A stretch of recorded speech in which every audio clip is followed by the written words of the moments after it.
जय श्री गणेश। आज हम मंगला गौरी व्रत कथा का श्रवण करेंगे। प्राचीन समय की बात है। एक नगर में साहूकार रहता था। वह बहुत ही धनवान था, किंतु उसके कोई संतान नहीं थी, जिस कारण वह सदैव ही दुखी रहता था। एक दिन साहूकार के घर साधु महात्मा आए। साहूकार ने उनका खूब आदर सत्कार किया और अपनी सारी व्यथा साधु महात्मा को कह सुनाई। तब साधु महात्मा ने साहूकारनी को मंगला गौरी व्रत करने के लिए कहा। श्रावण मास के पहले मंगलवार से साहूकारनी ने पार्वती जी की पूजा करना आरंभ कर दिया तथा उस दिन व्रत भी रखा। कई महीनों तक उसने व्रत एवं पूजन किया। उसके भक्ति भाव से माता पार्वती जी प्रसन्न हुई। एक दिन साहूकार को स्वप्न आया कि जिस आम के वृक्ष के नीचे गणेश जी बैठे हों, उस आम के वृक्ष का फल तोड़कर तेरी पत्नी को खिला देना, तो अवश्य ही पुत्र रतन की प्राप्ति होगी। अब तो साहूकार ऐसे आम के वृक्ष को ढूंढता फिरने लगा। एक दिन उसे ऐसा आम का वृक्ष मिल गया। तब फल तोड़ने के लिए उसने पेड़ पर पत्थर मारे। आम का फल तो प्राप्त हो गया, किंतु पत्थर लगने के कारण गणेश जी को चोट लग गई। तब गणेश जी ने श्राप देते हुए कहा, हे स्वार्थी मनुष्य, तूने अपने स्वार्थ के कारण मुझे चोट पहुंचाई है, अतः तुझे भी एक ऐसी ही चोट लगेगी। माता पार्वती के आशीर्वाद से तुझे पुत्र रतन की प्राप्ति तो होगी, परंतु वह 21 वर्ष तक ही जीवित रहेगा। बाद में सर्पदंश के कारण उसकी मृत्यु हो जाएगी। ऐसी वाणी सुनकर साहूकार घबरा गया। घर आकर साहूकार ने आम का फल अपनी पत्नी को खिला दिया, परंतु गणेश जी के श्राप वाली बात उसे नहीं बताई।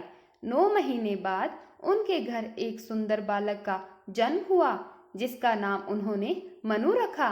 धीरे धीरे मनु 20 वर्ष का हो गया। एक दिन व्यापार करके लौटते समय दोनों पिता पुत्र तालाब किनारे पेड़ की छाया में भोजन करने के लिए बैठे।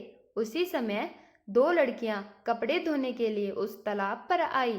वे आपस में बातचीत कर रही थी। उनमें से एक ने कहा कि मंगला, क्या तुझे याद है, मैं मंगलवार का मंगला गौरी व्रत कब से कर रही हूँ। अगले मंगलवार को मैं इस व्रत का उद्यापन करूंगी। इससे मुझे मेरे मन लायक पति मिलेगा। ऐसा कहते हुए कमला ने आगे कहा, मंगला, तू भी अगले सावन के पहले मंगलवार से इस व्रत को करना चालू कर दे, तो तुझे भी मनपसंद वर मिलेगा। इस व्रत को करने से पति की आयु लंबी होती है। तब मंगला भी व्रत करने के लिए राजी हो गई। पेड़ के नीचे बैठे साहूकार ने उन दोनों लड़कियों की बातचीत सुन ली और उन्होंने मन ही मन समझ लिया कि कमला नाम की लड़की उसके पुत्र के लिए सर्वथा उपयुक्त है। साहूकार ने अपने पुत्र की मनोभावना जानने के लिए पुत्र से कई तरह की बातें की। पुत्र भी अपने पिता के विचारों से सहमति प्रकट करता गया। अतः साहूकार ने अपने पुत्र का कमला के साथ विवाह करने का निश्चय कर लिया और सोचा कि ऐसा होने पर मेरे पुत्र की आयु भी बढ़ जाएगी और कोई अनहोनी घटना टल भी सकती है। अब पिता पुत्र कमला के पीछे पीछे उसके घर गए। कमला के पिता भी नामी साहूकार थे। साहूकार ने कमला के पिता से अपने पुत्र के विवाह के बारे में बातचीत की। वे कमला का विवाह मनु के साथ कराने के लिए सहमत हो गए। शुभ मुहूर्त में बड़ी धूमधाम से उनका विवाह संपन्न हो गया। दोनों ने पति पत्नी के रूप में संसार चलाना शुरू कर दिया। कमला ने ससुराल में आकर भी मंगला गौरी का व्रत नियमानुसार चालू रखा, जिससे माता पार्वती ने प्रसन्न होकर एक दिन कमला को स्वप्न में दर्शन दिए और उससे कहा, मैं तेरे व्रत से प्रसन्न हूँ, लेकिन तेरे पति की आयु बहुत कम है। अगले मंगलवार को एक सर्प तेरे पति के प्राण लेने आएगा, लेकिन तू घबराना नहीं। सर्प के लिए एक प्याले में मीठा दूध रखना, उसके पास एक खाली मटकी रख देना। सांप दूध पीकर अपने आप ही उस मटकी के अंदर चला जाएगा। तब तू जल्दी से उस मटकी का मुंह कपड़े से बांध देना और उसे जंगल में छोड़ आना। इससे तेरे पति के प्राण बच जाएंगे। अब मंगलवार का दिन आया। कमला ने किसी को कुछ नहीं बताया और माता पार्वती के अनुसार सारा कार्य कर दिया। माँ पार्वती की कृपा से कमला के पति के प्राण बच गए। इस प्रकार व्रत के प्रभाव से मनु दोष मुक्त हो गया।